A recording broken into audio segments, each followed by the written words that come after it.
할렐루야. 오늘도 주님의 말씀의 자리에 오신 우리 성도님을 주님의 이름으로 축복합니다. 우리 다 같이 사도신경으로 신앙을 고백하겠습니다. 전능하사 천지를 만드신 하나님 아버지를 내가 믿사오며 그 외아들 우리 주 예수 그리스도를 믿사오니 이는 성령으로 잉태하사 동정녀 마리아에게 나시고 본디오 빌라도에게 고난을 받으사 십자가에 못 박혀 죽으시고 장사한 지 사흘 만에 죽은 자 가운데서 다시 살아나시며 하늘에 오르사 전능하신 하나님 우편에 앉아 계시다가 저리로서 산자와 죽은 자를 심판하러 오시리라. 성령을 믿사오며 거룩한 공예와 성도가 서로 교통하는 것과 죄를 사하여 주시는 것과 몸이 다시 사는 것과 영원히 사는 것을 믿사옵나이다. 아멘. 오늘 저희가 묵상할 말씀은 누가복음 13장 10절부터 21절 말씀입니다. 다 같이 계신 곳에서 저와 함께 합독하시겠습니다. 누가복음 13장 10절. 예수께서 안식일에 한 회당에서 가르치실 때에 18배 동안이나 귀신 들려 앓으며 꼬부라져 조금도 펴지 못하는 한 여자가 있더라. 예수께서 보시고 불러 이르시되 여자여 내가 내 병에서 놓였다 하시고 안수하시니 여자가 곧 펴고 하나님께 영광을 돌리는지라.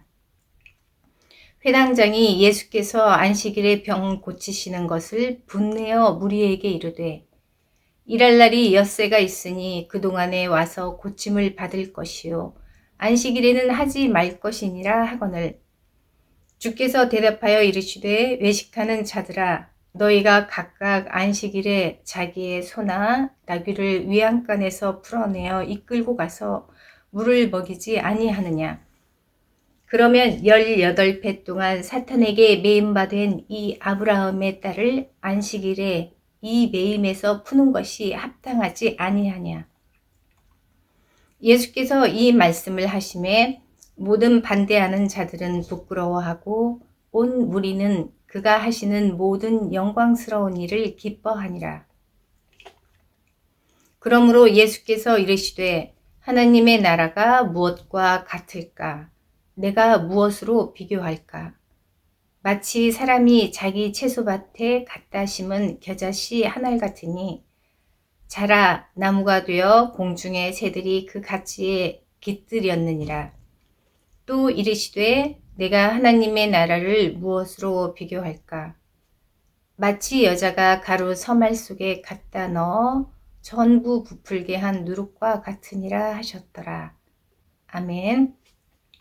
우리 다 같이 기도드리겠습니다.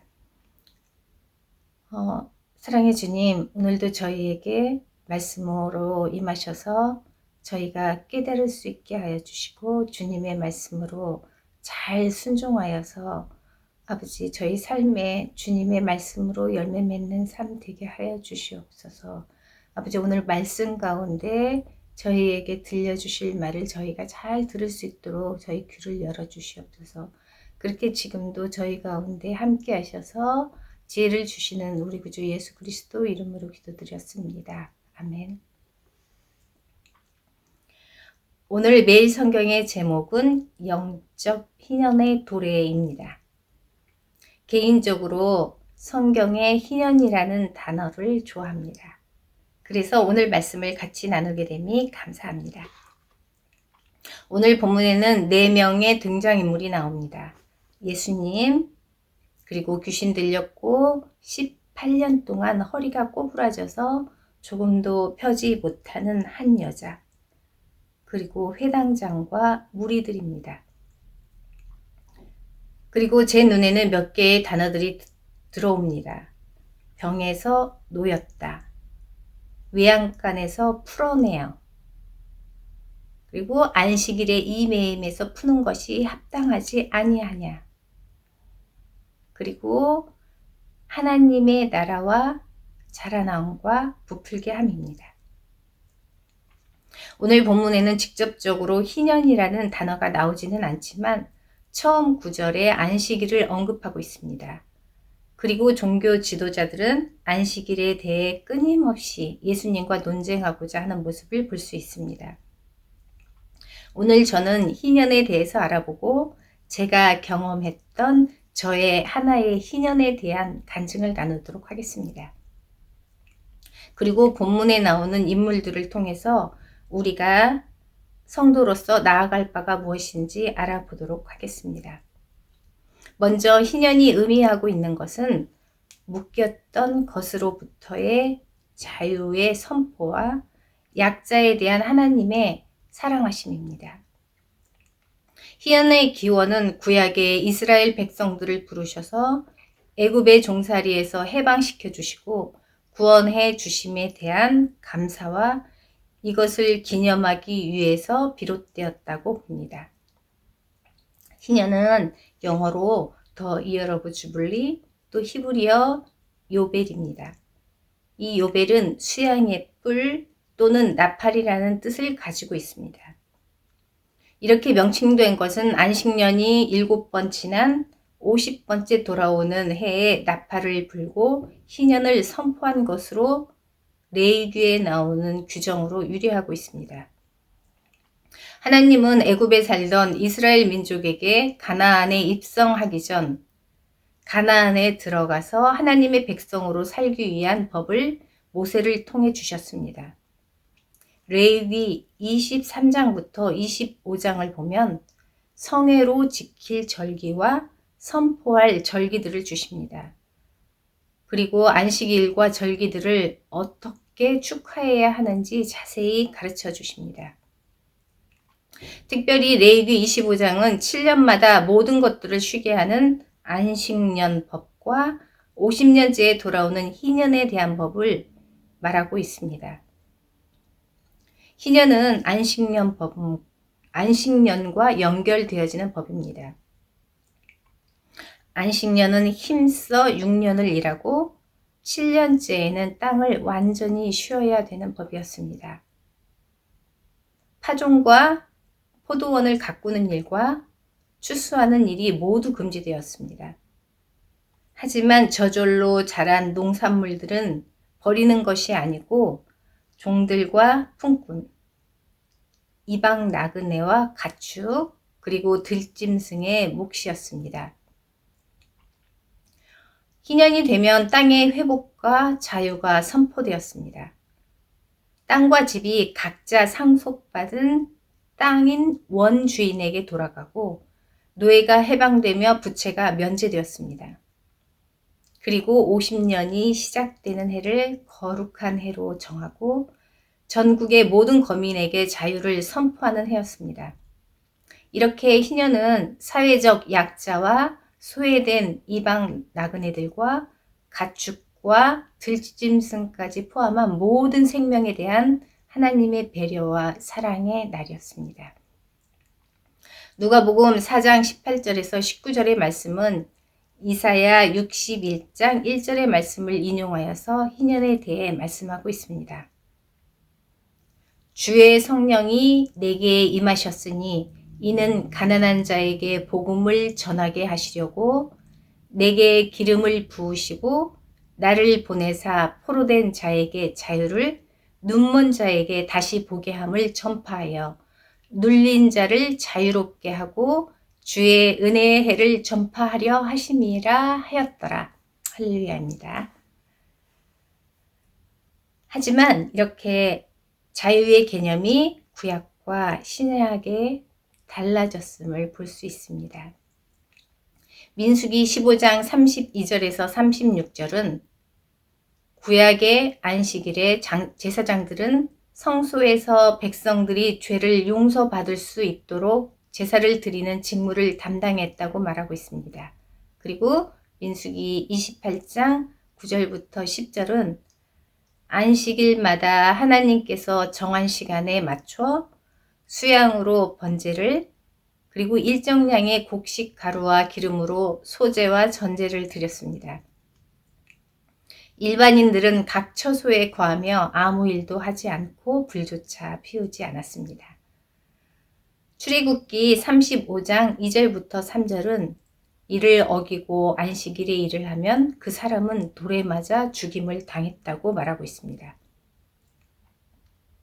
하지만 신약시대에 오신 예수님은 십자가에 죽으셨고 그리고 부활 이후 안식의 개념이 바뀌었음을 알 수 있습니다. 모든 죄를 짐승의 피로 대신하셨던 구약의 제사는 이제 예수 그리스도가 단번에 십자가에 죽으심으로 그를 믿는 모든 자마다 죄를 사해 주셨습니다. 그리고 사흘 만에 다시 살아나셨고 하나님이 오르셔서 하늘에 오르시고 우리에게 성령으로 임하셨습니다. 아멘. 할렐루야. 이제 성령으로 주님을 예배하는 자유를 우리에게 주셨습니다.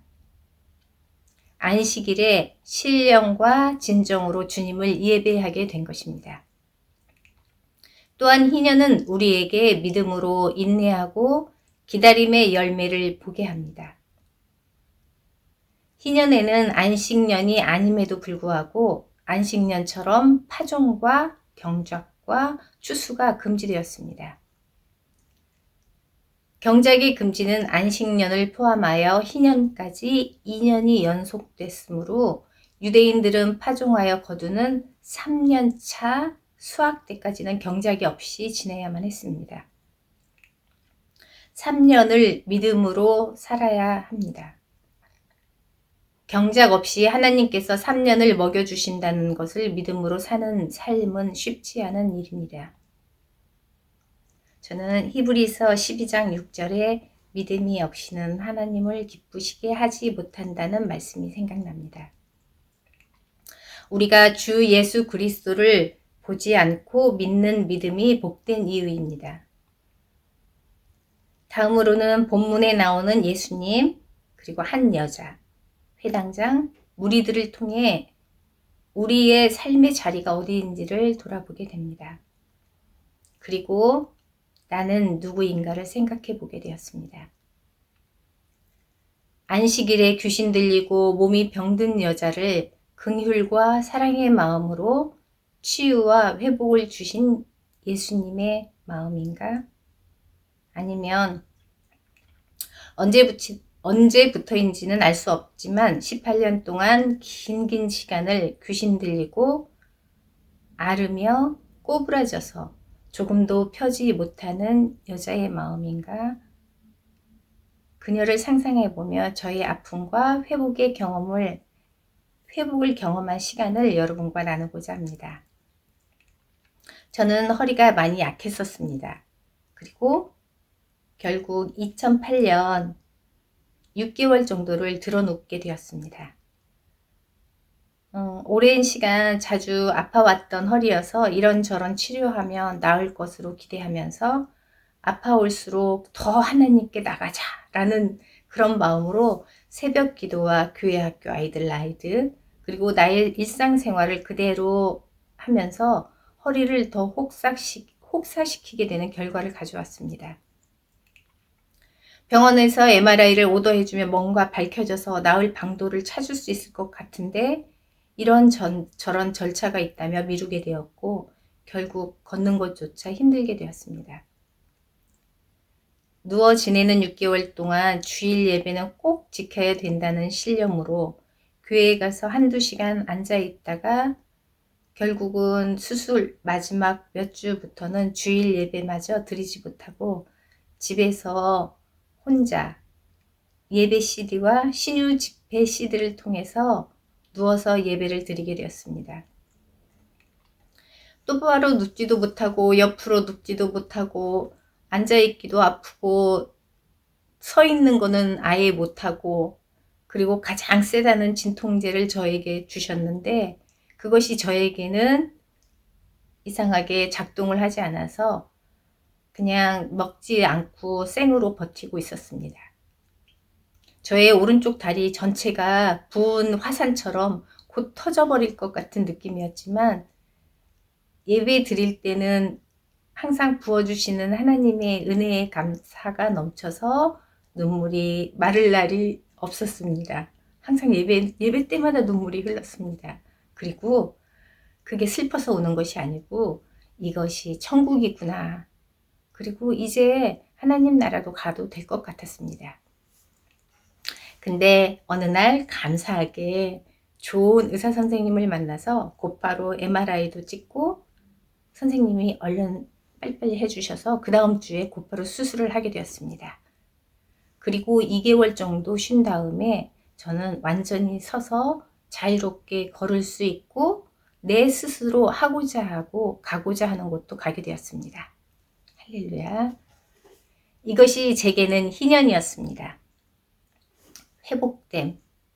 나를 짓누르고 메었던 뼈들이 숨쉬고 살아나는 체험을 했습니다. 너무 고통스럽고 힘들어서 이제 죽어도 괜찮겠다고 했던 저의 음성을 들으신 하나님은 제게 기쁨과 치유를 주셨고 좋은 의사 선생님을 만나서 회복의 경험을 했습니다. 그래서 저는 지금 이 여인의 고통이 가장 저의 마음에 옵니다. 6개월도 힘든 고통을 참기 힘든데 구부러진 채로 18년 동안 땅만 바라보는 삶이었습니다. 그리고 귀신 들려서 영과 육이 모두 병든 상태입니다. 이런 삶이 예수님의 사랑으로 긍휼로 단번에 풀어졌습니다. 그리고 이제는 그 여인은 하늘을 바라볼 수 있습니다. 그리고 여자는 하나님께 영광을 돌렸습니다. 마땅한 반응을 보인 것입니다. 그 다음은 병든 자를 치유하시는 예수님의 모습을 보고 분을 내는 회당 장이의 모습입니다. 16절에 예수님은 안식일에 매임해서 푸는 것이 합당하지 않느냐라고 말씀하십니다. 하지만 일반적이고 상식적인 일들마저도 자신의 신념과 정의처럼 지켜오는 관습과 형식 등에 매여 있어서 사랑과 긍휼의 마음을 다 빼앗겨 버린 마른 나무와 같은 회당장이의 심령을 볼 수 있습니다. 성도님들의 삶의 자리는 어디신지요? 우리의 심령이 어디를 향하고 있는지 솔직하게 확인해 보시기를 권면해 드립니다. 교회 안에서 무엇이 우선순위가 되어야 하는지 분별하지 못할 때가 종종 있습니다. 스스로 교회의 일 맡은 자라고 여기는 성도님들과 사역자들이 가장 경계해야 할 마음이라고 생각합니다. 그리고 무리들입니다. 이들은 항상 예수님을 따라다닙니다. 하지만 그들의 마음은 때와 상황에 따라 자주 변합니다. 말씀에 온전히 거하지 못해서 바람에 나는 겨와 같이 대중의 소리와 보여지는 강력한 힘에 물이 져서 흐릅니다. 다행인 것은 오늘 본문에서 무리들은 예수님의 일들에 기뻐합니다. 그리고 마지막 18절부터 21절은 겨자씨와 누룩의 비유를 통해 하나님의 나라이신 예수님께서 적은 것을 통해 일하시는 것을 말씀하고 계십니다. 우리가 눈여겨봐야 할 단어는 자라고 부풀게입니다. 빵의 주체는 아니지만 누룩을 통해 가루가 빵을 만들 만큼 부풀게 하는 역할을 하고 작은 씨의 한 알이 자라서 새들이 깃들 만큼 성장함을 말하고 있습니다. 겨자씨 한 알과 빵가루를 부풀게 한 누룩의 비유를 통해 하나님의 나라인 교회가 그리고 교회인 우리 성도들의 영적 성장은 가장 큰 영적 희년을 맞게 될 것입니다. 우리의 영적 성장은 이 땅을 살아갈 동안 계속 이루어지고 있고 더 풍성하게 영광의 그날이 올 때까지 이루어질 것입니다. 매일 성경을 인용하면서 오늘 묵상을 마치겠습니다. 불임의 아브라함이 민족과 나라로 불어나고 이스라엘 시골 마을에 선포된 하나님 나라의 복음이 온 세상의 교회로 뿌리내린 것처럼 적은 누룩이 반죽 덩어리 전체에 영향을 미치듯 그 나라는 강력한 침투력으로 계속해서 확장될 것입니다. 복음 전파에 필요한 것은 기술이 아닌 꾸준함입니다. 당장 우리 눈에 성과가 보이지 않더라도 조용히 자라나 번성할 복음의 능력에 대한 신뢰입니다. 하나님의 나라는 작고 보이지 않게 시작되지만 내가 몸담고 있는 작은 모임, 내가 참여하고 있는 작은 사역은 무엇입니까? 하나님이 그 일을 통해 일하실 것을 기대함으로 기도하시는 삶 되시기를 소망합니다. 다 같이 기도드리겠습니다. 긍휼과 사랑을 우리에게 베풀어 주시기를 늘 원하고 계시는 우리 주 하나님, 참으로 감사합니다. 저희가 그 사랑과 긍휼로 인하여서 구원받은 백성들입니다. 주님의 백성입니다. 그리고 주님을 예배하는 자들입니다. 아버지, 저희 삶이 온전히 주님을 예배하는 삶 되겠습니다 라고 늘 고백하며 선포하는 시간들 되기를 원합니다. 아버지, 지금 이곳에 저희와 함께 하셔서 저희의 모든 것을 보시고 저희 모든 것을 주관하시는 우리 구주를 더욱 신뢰하기 원합니다. 그리하여서 정말 저희 안에 있는 믿음의 역사가 아버지 정말 큰 나무로 영적 성장하여서 많은 이들이 와서 저희를 통하여서 주님의 것들을 서로 나눠 가질 수 있는 그렇게 복된 삶 되기를 원하고 바랍니다. 아버지, 주님 그렇게 저희 안에서 늘 좌정하여 주셔서 저희가 그 말씀을 잘 순종할 수 있도록 저희에게 복된 마음의 땅을 허락하여 주시옵소서. 정말 좋은 땅으로 정말 좋은 말씀을 잘 듣고 잘 기경하여서 주님의 말씀을 100배, 60배, 30배 결실할 수 있는 복된 삶 되기를 원합니다. 그렇게 저희와 함께 하셔서 역사하여 주시는 우리 구주 예수 그리스도 이름으로 기도드렸습니다. 아멘.